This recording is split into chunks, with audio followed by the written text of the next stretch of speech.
Bien, en este video les voy a contar acerca de los temas que desarrollaremos a lo largo de este curso y quiero comenzar con esto, el globo terráqueo, que es el mundo en el que vivimos. Por ahora nuestro único mundo, por ende todos los elementos culturales, sociales, artísticos, de ciencia, tecnología, el conocimiento humano se ha desarrollado en este planeta que sin duda tenemos que cuidar. ¿Mm?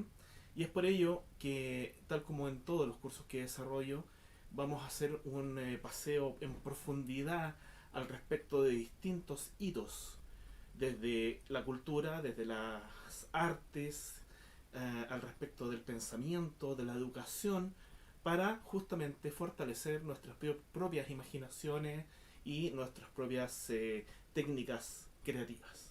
¿Mm? Lo primero es lo primero. ¿Cómo transmitir ese conocimiento? La forma más clásica de transmisión cultural que hemos tenido desde la invención de la imprenta es a través del libro. Antes del libro existía la tradición oral, es decir, las ideas, los cuentos, los pensamientos, los recuerdos se transmitían de boca en boca y se iban heredando. Con la escritura comienza la civilización, por ende tenemos historia, ¿no? Tenemos un desarrollo como humanidad. Pero es justamente cuando se inventa la imprenta, inicialmente en China y luego Gutenberg la perfecciona, es que podemos realmente heredar de forma ordenada, concisa, explícita y muy bien resguardada la cultura a nuestros sucesores y nuestros herederos. Los libros básicamente eran así hasta hace muy poco, hasta hace un par de décadas, mmm, sin mayor adorno, con mucho texto, pero en la actualidad, ¿dónde lo dejo? Por acá. En la actualidad existen libros que son realmente alucinantes en términos de diseño, de presentación, de sorpresas que uno se va encontrando dentro. Miren, por ejemplo, este libro de Harry Potter que descubrimos que es bastante mágico en sí mismo. Trae la carta con la invitación. Después vamos a encontrarnos con distintos mapas, ah, publicaciones anexas con hechizos. O sea, es una cosa muy lúdica y muy bella, que es realmente estimulante a la imaginación. Déjenme, a ver, esto es bien azaroso, pero por ejemplo tenemos acá afiches que se van desplegando.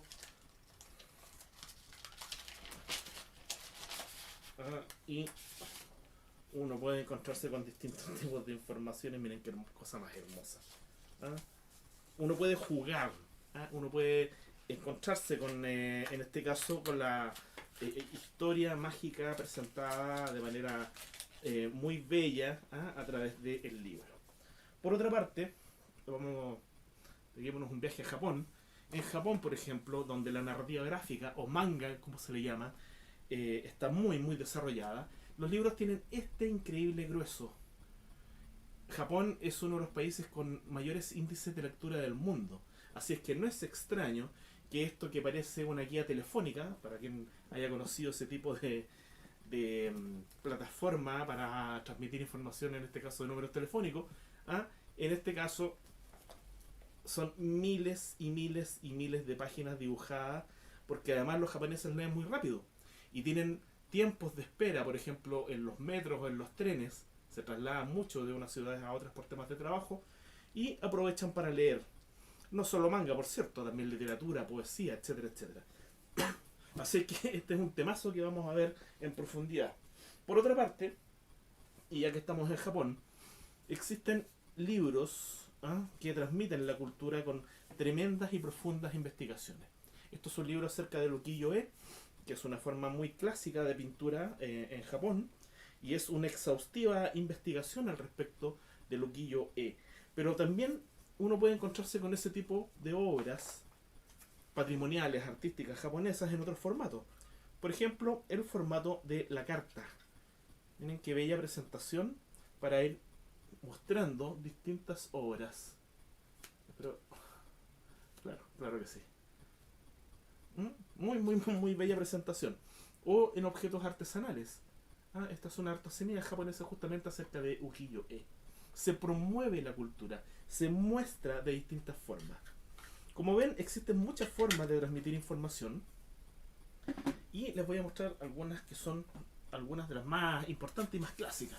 En el siglo XX, por ejemplo, para escuchar música, aparte de la radio, en donde tú no tenías el control de lo que querías escuchar, sino que escuchabas lo que quería poner el programador, existía el disco. Primero el disco de acetato y luego el disco de vinilo.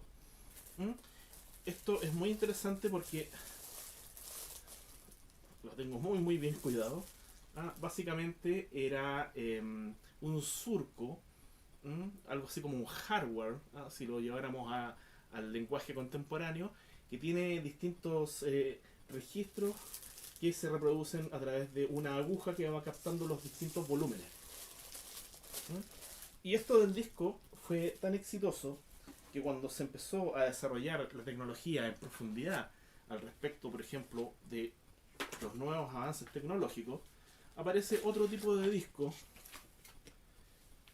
Esto es de una película, de hecho, muy famosa, muy importante del cine ruso, de Andrei Tarkovsky, la película Solaris, porque nace el disco láser.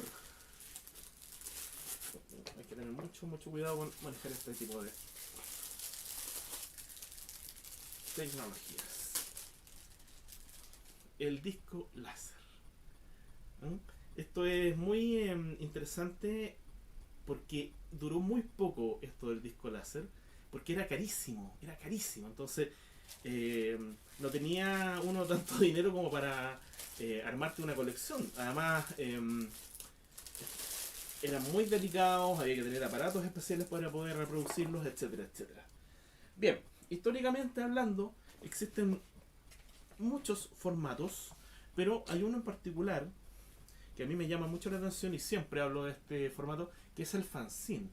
Básicamente los fanzines son revistas independientes, son revistas artesanales. Esto es ni más ni menos que una revista fotocopiada, no es más que eso. O por otra parte, hay artistas, en este caso es un muralista llamado Sebastián González, que hace fanzines que son pliegos gigantescos con sus ilustraciones. ¿Por qué hacen esto? Porque es muy económico. A propósito de lo que les decía del Laserdisc. Si el Laserdisc era una cosa más bien elitista, porque no todo el mundo podía tener dinero para comprar algo tan caro, un fanzine tiene un valor muy bajo y transmite cultura de manera muy eficaz. Ahora bien, a propósito de plataformas, hay una que es muy hermosa, que también es japonesa, y es este teatrillo que se llama Kamichibai. Y el Kamichibai es básicamente una representación hermosa, ¿no? De teatro narrado, del cuentacuentos japonés, que va sacando distintas láminas y va narrando una historia. Vamos a hablar de esto en profundidad más adelante. Y es muy dulce, además muy tierno. Termina la historia, se cierra el teatrillo. Bellísimo. Kamichibai. Otro tipo de transmisión cultural muy eficaz es el arte postal. Tengo en mis manos una recopilación de ilustraciones desarrolladas en forma postal, inspirada en los poemas de Nicanor Parra.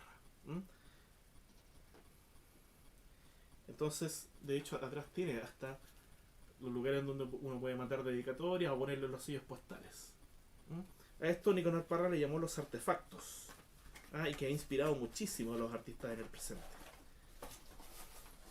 Quiero mencionar un par de plataformas que fueron también muy importantes, particularmente durante el siglo XX, porque actualmente la transmisión es más que nada digital. Son los formatos los que la llevan, es decir, el MP3, el MP4, el JPG, el Word, son palabras que ahora son muy habituales en el mundo entero. Sin embargo, en alguna época dependíamos de los cassettes. Teníamos que tener nuestro radio cassette para poder reproducir una cinta magnética, que es la que está ahí. Probablemente en sus casas han visto cassettes que están de recuerdo por ahí, incluso de adorno, a mí me consta. Mucha gente guarda porque siente mucha nostalgia por este tipo de plataformas. Incluso tengo acá una que es bien interesante porque al parecer es un libro de Agatha Christie, pero si uno lo abre en realidad son los cuentos de Agatha Christie narrados por un cuentacuentos. También el VHS, la misma idea, una cinta magnética que se pone en un aparato y va reproduciendo de forma audiovisual. Ahí está la cinta. Tengo todas estas cosas porque, bueno, básicamente me dedico a investigar las plataformas en general, pero además porque me satisface mucho. O sea, muchos de estos objetos han sido parte importante en mi vida, ¿ah? En sus contenidos y en su plataforma lógica. Y luego, ya en los 90, aparece el DVD. ¿Mm? Alguna vez un colega investigador me dijo, algún día vamos a andar a patadas con los DVD. ¿Ah? Bueno, ocurrió más temprano que tarde, porque la verdad se descontinuó bastante la idea del DVD a propósito del tema de las tecnologías y de la transmisión de información básicamente como formato. ¿Mm? Sin embargo, todos estos objetos ahora tienen un valor importante en términos de plataforma y registro. El registro es algo vital para poder transmitirlo y para poder prodigar que nuestros descendientes tengan acceso al conocimiento que nosotros desarrollamos o que nosotros recibimos de nuestros antepasados. Por otra parte, durante las distintas épocas han existido distintos creadores importantísimos que fueron dejando registros en plataformas. Como por ejemplo, donde lo tengo por acá. Les voy a mostrar un ejemplo. Después vamos a profundizar acerca de todos estos temas. Salvador Dalí, por ejemplo, un gran artista de las vanguardias. Vanguardia es una palabra que viene del léxico militar, significa ir más allá, viene del avant-garde. Básicamente la gente que en la guerra, los soldados van en el batallón inicial, generalmente son los primeros que caen, pero son los que abren camino a los que vienen detrás. De ahí viene vanguardia, ¿no? Y estos artistas básicamente se atrevieron a dar pasos adelante profundos, en algunos casos escandalosos, y que abrieron las puertas para que otros artistas en el futuro pudieran desarrollar sus obras con tranquilidad y con libertad. Entonces es interesante tener este libro. Ahora, hay un tema que me parece a mí vital y es el tema de la del valor que se le da al respecto del arte en términos de género. Es decir, ¿qué pasa con las artistas mujeres que desarrollaron obras en las distintas épocas y de las cuales no existe mayor registro? Hay muchas mujeres en la historia del arte, de la cultura, de la literatura, que están más bien olvidadas. Y eso a mí me parece muy injusto. Muy injusto. Por lo tanto, es muy interesante que uno pueda reflotar y hacer una puesta en valor al respecto de las obras de mujeres que a lo largo de la historia también marcaron hitos muy importantes en el desarrollo del conocimiento humano. ¿Mm? Ahora, todo esto nos sirve para entender bien de qué forma se desarrollan los proyectos en el mundo entero. Y hay distintas otras formas de arte que tienen que ver con otras plataformas distintas que no tienen, por ejemplo, un respaldo en distintas épocas porque, por ejemplo, una obra de teatro del siglo X o una presentación de danza del siglo V no tiene registro. De ahí la importancia, ahí es cuando uno se angustia y dice, pucha, qué maravilloso sería ver de qué forma eran los rituales en el siglo II. Pero como no existe, tenemos que recurrir a otro tipo de registro que tiene más bien que ver con la imagen mental, con la imaginación, a través de textos que nos describen de qué forma más o menos eran esas épocas. El cuerpo como plataforma también es muy interesante porque a través de la danza, a través del teatro, a través de la performance e incluso a través de la vestimenta ha tenido grandes desarrollos y aportes al respecto de la creatividad en la humanidad. Por otra parte, se dice que uno aprende a ser creativo, se dice que uno aprende a comprender el mundo y encontrar soluciones imaginativas en la más tierna infancia. Y para ello, uno tiene contacto, en primera instancia, con el juguete. Y el juguete nos ayuda, y voy a usar una palabra que se usa mucho en psicología, puede tramitar la realidad. Por lo tanto, vamos a profundizar al respecto de lo que es el juguete y el títere. ¿Ah? Hay un hito bien particular al respecto de la televisión educativa, por ejemplo, en el siglo XX, y tiene que ver con el desarrollo de un artista tremendo llamado Jim Henson, un gran artista del cual vamos a investigar mucho y que fue capaz de crear personajes como este. Esta es una representación de un personaje que tiene una vida en situación de calle. ¿Ah? Es un personaje que en Estados Unidos le llaman los homeless, ¿ah? Los sin casa. Y Jim Henson, en su serie televisiva educativa Plaza Sésamo, le da un espacio para ser partícipe socialmente a través de este personaje al respecto de la conceptualización de que todos los componentes de la sociedad somos importantes y necesitamos voz. Y es muy interesante porque eso no se había visto jamás.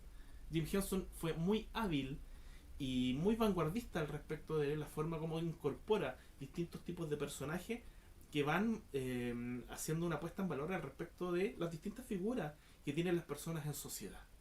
¿Mm? O por otra parte, por ejemplo, en la televisión contemporánea, esto es de una serie llamada Joe Gaba Gaba, que mezcla educación, música y danza, ¿ah? En su programación. Es muy interesante porque tiene que ver con esos monstruos, la figura del monstruo, pero desde una perspectiva lúdica, muy colorida, muy bella, muy simpática. ¿Ah? Todos estos juguetes nos ayudan entonces a tramitar y nos ayudan a jugar. En el juego hay mayor aprendizaje. El juego tiene que ver con todos esos entrenamientos lúdicos que nosotros tenemos en nuestras vidas iniciales para poder después desenvolvernos de forma adecuada en el mundo. De hecho, en la actualidad, y esto lo voy a tomar con mucho cuidado, existe esto, que es básicamente ya juguetes de culto o juguetes de colección. ¿Por qué lo tengo en su caja? Porque ahora básicamente esto ya no es un juguete que en el mundo adulto o en el mundo juvenil se va a tomar para jugar, sino que es parte de la decoración. Es una decoración tridimensional que nos permite entender a cabalidad los diseños de los personajes. O este otro, que de hecho es un juguete japonés de una serie llamada Boku no Hero Academia. Lo voy a abrir. Que tiene una gran cantidad de detalles. De hecho es un juguete texturado, como bien dice la caja esta de promoción, en donde básicamente, y es impresionante de hecho, la figura que nosotros conocemos desde el anime, que es la animación, y desde el manga, que es la historieta, está increíblemente bien representada en sus proporciones y colores. Estos son los juguetes actuales, son los juguetes que de hecho en general me rodean, y quiero terminar este video mostrándoles algo que yo heredé. Lo tengo acá y lo tomo con mucho cuidado porque es bastante pesado, que es esto. Esta figura, que es de metal y está ubicada sobre una pieza de piedra, la heredé de mi madre la heredó de mi abuelo de su bisabuelo, y así hacia atrás. La verdad no sé en qué momento esto fue creado o fue adquirido, pero es una herencia familiar. Es muy distinto a lo que ven seguramente a mi alrededor, que tiene que ver con otro tipo de imaginarios y otro tipo de intereses estéticos. Sin embargo, para mí esto tiene un valor familiar y tiene un valor patrimonial, es decir, ha sido heredado y yo lo cuido y le tengo mucho afecto porque tiene que ver con lo personal. Y es justamente en lo personal en lo que también uno puede basarse para crear. Es decir, tomar elementos propios de la vida familiar o de la vida personal, hitos de nuestras vidas, y transmitirlos de forma creativa a través de obras de arte.